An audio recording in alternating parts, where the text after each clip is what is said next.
jumping off of that point of the kind of campy B-movie talking point, we're getting into our film discussion portion of the show. So for anyone who's tuning in for the first time, I had a YouTube show where I would recommend movies. It got flagged by copyright all the time for showing clips, and I hated the sound of my voice reading a script, so I still wanted to do film discussions, so that's why we're doing this podcast. So every episode, I recommend the guest a movie, the guest recommends me a movie, and we discuss. So in this case, the movie Emi recommended me was 2013's Raze. Yes. I don't remember what company produced. I think it was very independent. I think It was very independent. I actually don't remember what company did it either. Mm-hmm. I wrote it down in my scribblings, but then I just put down the only important point was like both Naomi Watts and Zoe Bell both executive produced their movies, because I thought that was the coolest thing. I was like, forget director. Right. I think the director I recognized because he's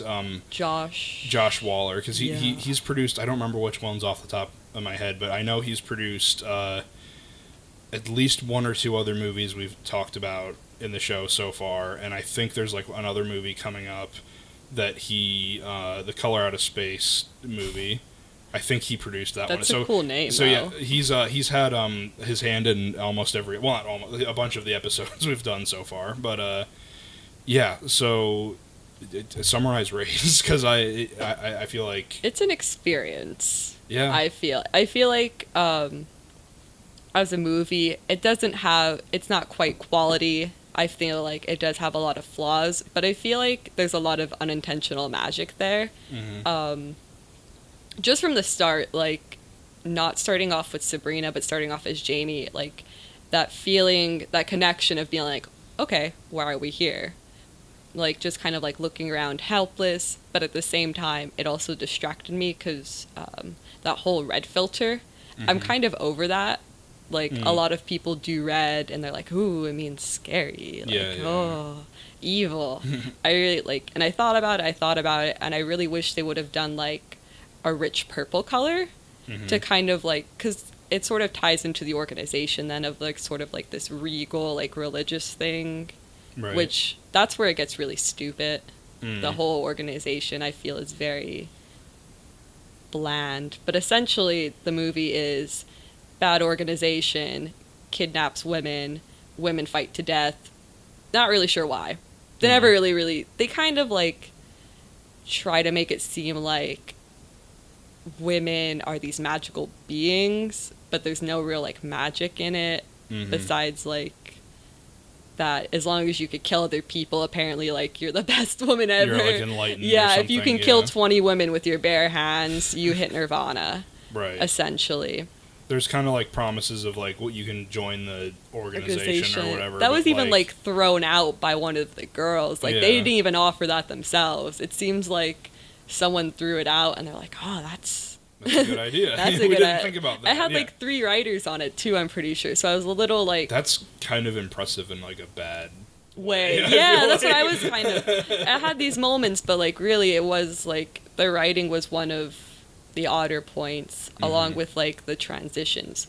But in the first, like when the cold open, like I said, we first meet Jamie and like she's like, what is this? Like, and then Sabrina pulls on that act of she's like, oh, I'm not here to hurt you. Like, I thought that was really, like, the movie came out swinging.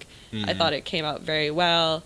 It kind of, like, creates the setup of, like, Sabrina's our guide. So she, like, invites her in, and then I like that they show us instead of, like, having Sabrina, like, telling us, being like, hey, we have to fight to the death. Instead, they just, like, throw up the title card. Yeah. Which I thought was the only good use of the title card. Yeah. Because, like, they very heavily relied on it then. It sort of, like, fell into that trap of, like, where a movie, they're like, oh, we're traveling across country, so they do, like, a montage. Right off where we are, yeah. Yeah, it sort of felt like that. But I felt in the first time they used it, the audience instantly is like, oh, no.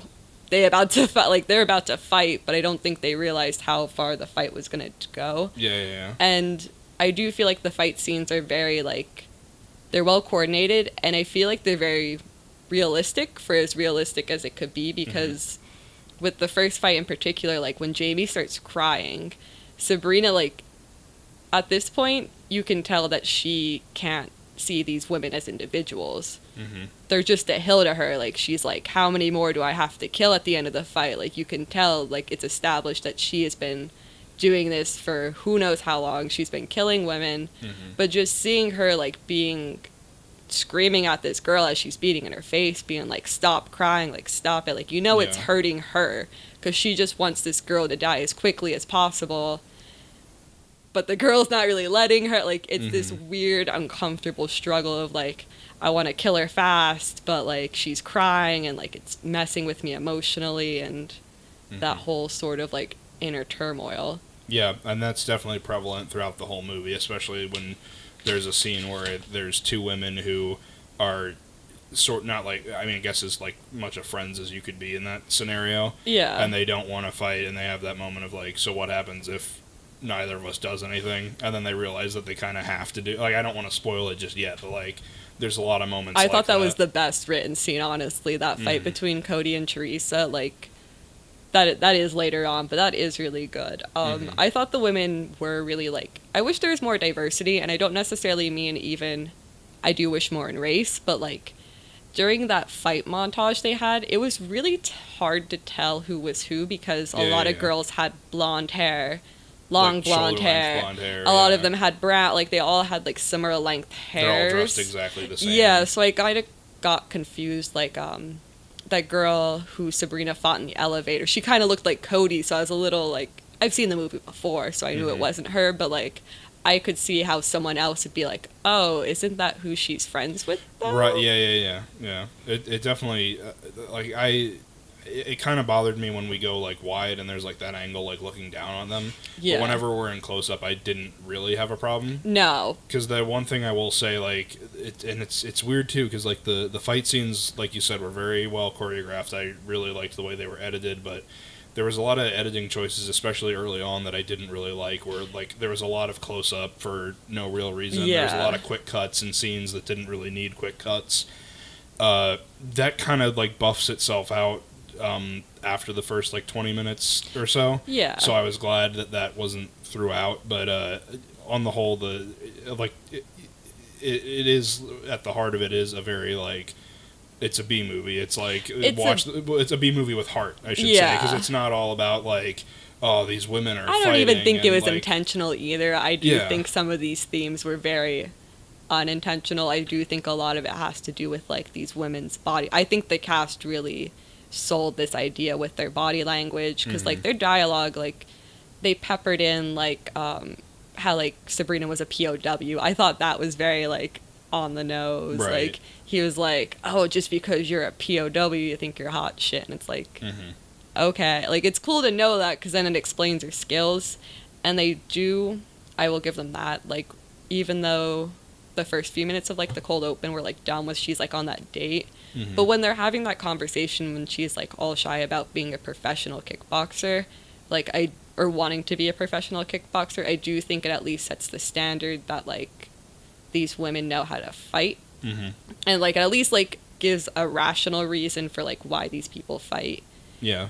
Well, at least why they have the abilities to fight. Because there's someone, like how Jamie said she wanted to be a kickboxer, Sabrina was POW, but then we get to Cody, who I think is, like, even though she didn't have a lot to say and, like, most of the time she's crying, I do think she was, like, one of the most interesting characters, because I think that's unfortunately how a lot of women do learn how to either throw a punch or take a punch, is unfortunately through, like, domestic situations.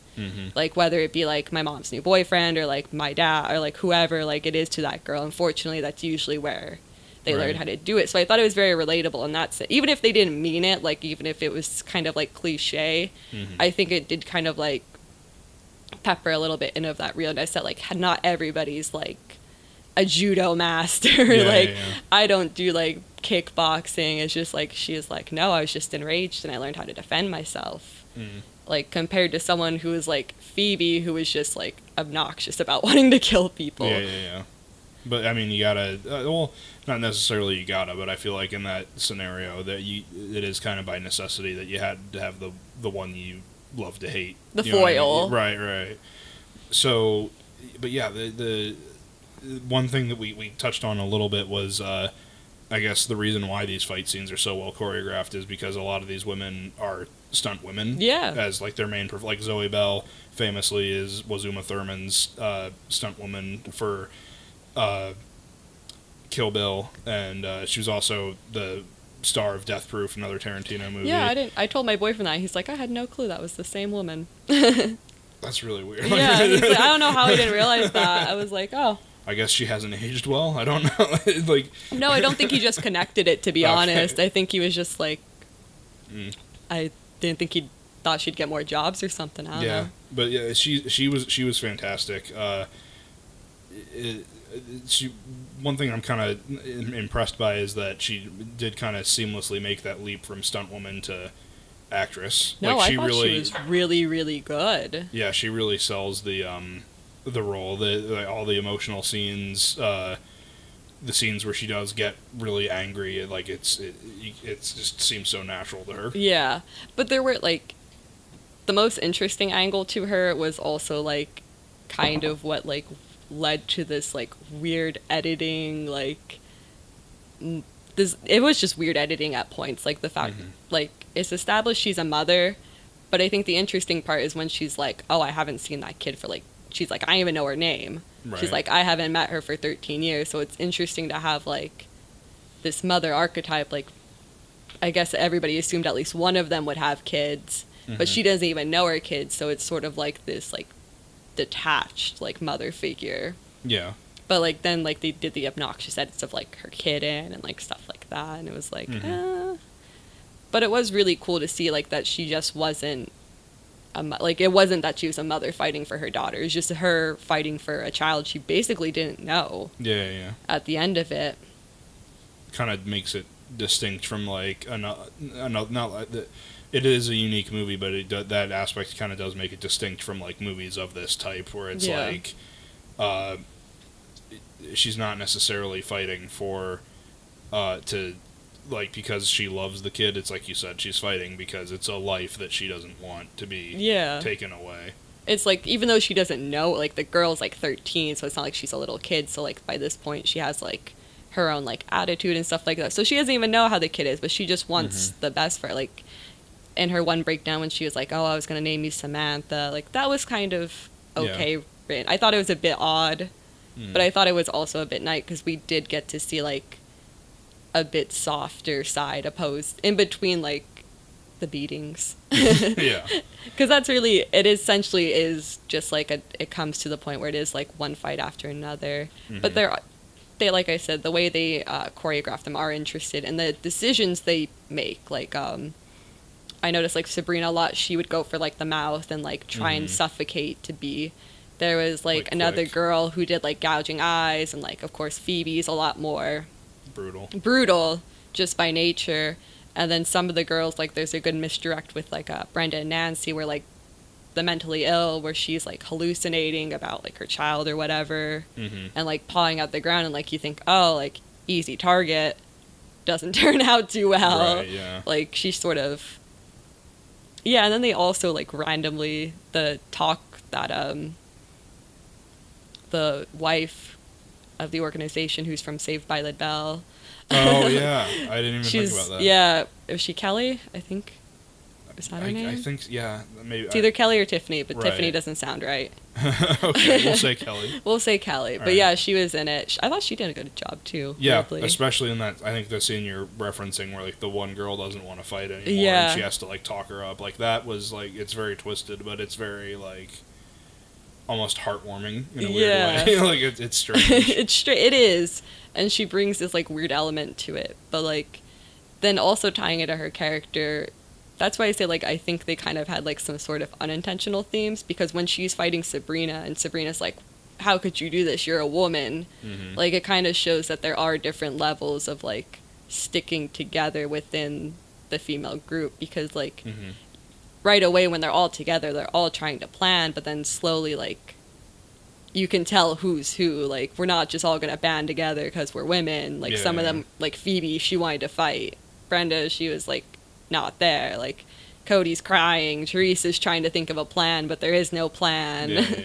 It definitely they did pick because like you said, it would have been very easy, I feel like, to go down that road of like all gonna band together and find a way out. Yeah. But I mean, like, that is kind of the more realistic aspect of the movie, is like, one in of that the situation, few. right? Yeah, it would be kind of every woman for themselves, and there wouldn't, like, I think they even say at one point where it's like, we were all together and we didn't do shit. Like, yeah. There were 6 of us together and like none of us did shit. Mm-hmm. And but then that brings to, I guess we could get into spoilers if you want at yeah, this I was point, gonna say so- that kind of brings us to, I think, the Cody and Teresa fight, which I Right. think is the best written scene, probably, aside from the opening. I really did like the opening, besides like the cuts Yeah. of like the dumb stuff, like Sabrina being devious and like really tricking her. Like, it sort of establishes that like every man for himself. Mhm. But this sort of like changes that whole, like, towards the end it starts to like slowly unravel, like Sabrina as a character. Like, she's not as so much like, I have to fight for myself. She does develop connections with these women, and you could tell as if she's like cheering on Cody to like tighten her legs, or like Yeah. cheering on Teresa to like punch her in the face. Like, it comes to this moment where like Teresa just gave Cody the advice. She's like, you can't fight for your mom, who they're threatening to kill if she doesn't fight. Yeah. You have to fight for yourself. And then they're face to face in the ring, Yeah. and it comes to that moment of truth. And like, I'm upset that we didn't hear more from Teresa, because I think this moment like really shows when she's like, how's your mom? Mhm. And I think that's the moment that really changed that movie, was like, how's your mom? And just that whole talk about how her husband's not doing well, and that if her mom's doing well and that her mom loves her, square up. Yeah. And that I like that she didn't like give in. She was training Cody. She was like, if you're gonna square up and you're gonna win this, you're gonna have to fight some tough bitches. Like, Exactly. like, yeah. you're gonna As have to take evidenced a by the very next. I know, scene, we've been which new. was- Like, yeah, we knew, but it was hard. it was very hard, because like you just watched Teresa sacrifice herself in a sense, even though it wasn't. She did put up a fight. She did like get some blows in, but unfortunately it was Yeah. it was a choke out. She was out, dragged out. And then Psycho. All for nothing. Yeah. And then this Literally girl. even said it. I think Phoebe does even say, "What was all that for?" Yeah, like literally 2 seconds later. And I feel bad, because I feel like that could have been a bigger moment. And I feel like they should have stepped up Cody's like choreo a bit more and like showed a bit more of a fight. Yeah. But what do you like? The movie was running out by that point. Like, you Yeah. could tell stuff starting to get rushed, and like they're like, how are we gonna end this? Because I think that was like their crescendo. But yeah, it definitely did, and talk about like a huge payoff moment too, when Sabrina and I keep on getting the names mixed up. Phoebe is the psycho. Yeah, she's the Phoebe. So when Sabrina and Phoebe finally have a very quick over and I done with liked fight. it. I love it. Yeah, it was, because you're expecting like, again, with a movie like this, you're expecting like a big long like 10-minute thing where like they'll throw a few punches and then they'll have like snippy dialogue, and then one of them like finishes it with a one-liner, Like, but, their evil plan. right? Yeah. So, but there's no payoff like that. It's literally Zoe Bell runs in, beats the shit out of Bomb her, rushes and her. then, yeah, and I don't even think Phoebe gets like a kick in. She gets and like that's a it. few, but like Yeah. it's very. I like that Sabrina rushed her, because I think it does. It shows that military training. Like, it shows that fight in her. It shows that like, it's not about like, a lot of people talk about like strong women and they're like, oh, like emotionally. No, I wanted to see like a physically strong woman just like go for it, and she did. It was very to the point. But I thought it was an impressive, like, especially like her leg work towards the end.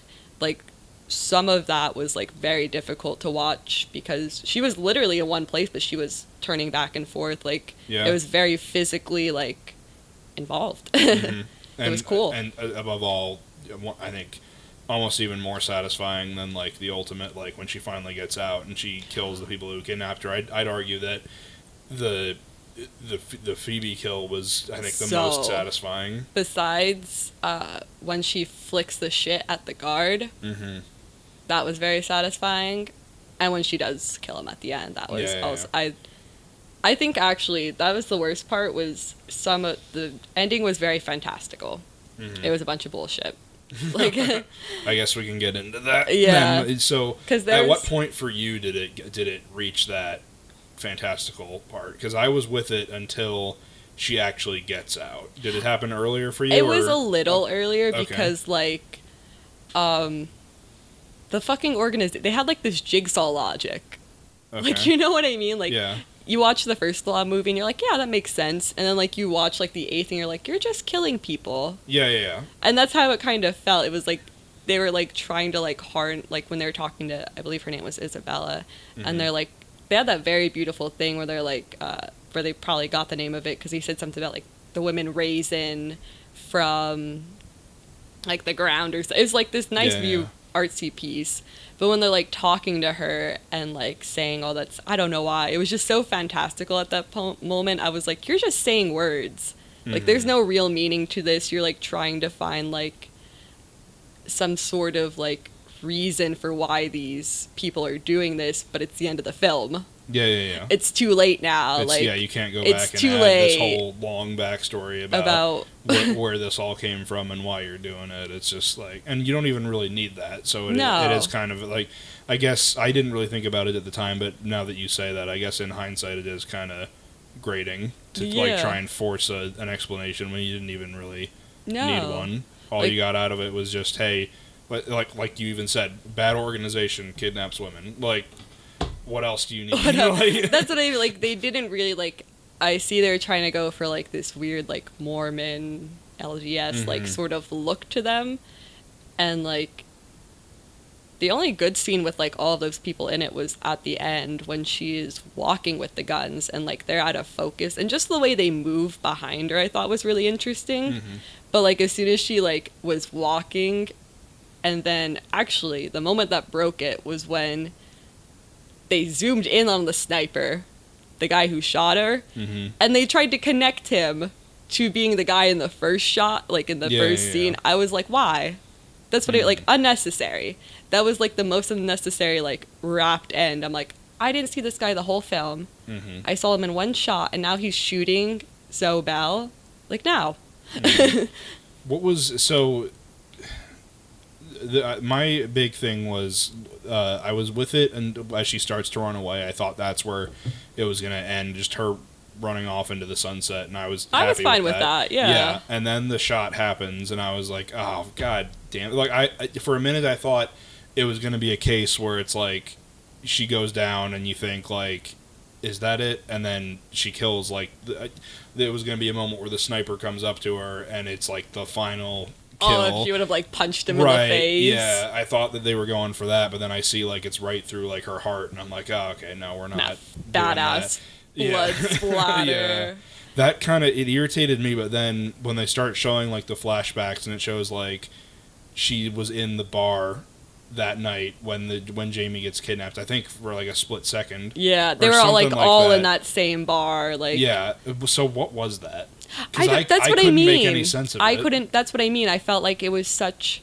They were trying to do, like, the Stoker thing, where they, like, connect the first shot of the film with, like, the last shot of the film, and, like, it just didn't really make sense. It was just poor choices. It was an unnecessary plot point. I didn't really get... I don't think they needed to have that guy, besides them talking about how she wanted to be a professional kickboxer. Like, I think that was his service. Like, that you could have... I didn't think about him for the rest of the film. Yeah. I didn't care how they... Did you care how they got there?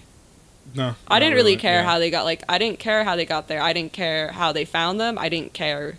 I honestly didn't even care how they had their physical abilities. Like, you know what I mean? Like, point like that, I wouldn't have even cared at that point. But yeah, I feel like if anything, then he should have been, like, one of those guards. He should have been more prevalent. Right, yeah. Like, you literally...